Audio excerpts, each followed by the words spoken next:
30-октябрга карата күндүн маанилүү жаңылыктары. Президент гимнди өзгөртүүнү колдой турганын кабар агенттигине берген маегинде айтты.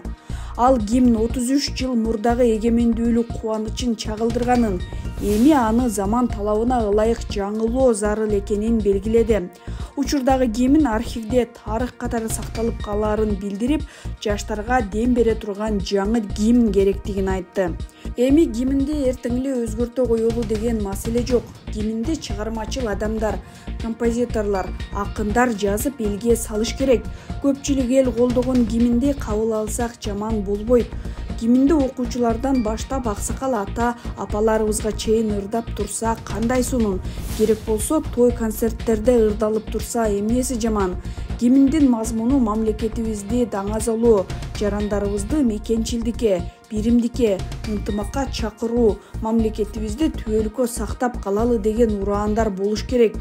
Өмүр бою эле азаттыкка чыктык деп жүрө беребизби, деди Жапаров. Жайыл районундагы аялдар үчүн социалдык стационарда пациенттерге адамгерчиликсиз мамиле жасалганын, кыйноолордун алдын алуу боюнча улуттук борбору кабарлады. Текшерүүдө 2 адам колдо жатканы аныкталган. 6 аял эмеректери жок, тазалык сакталуучу идиши бар бош бөлмөгө камалып коюлган. Бул бөлмө оор, акыл эси кем адамдарды убактылуу жайгаштыруу үчүн изолятор катары колдонулуп келген.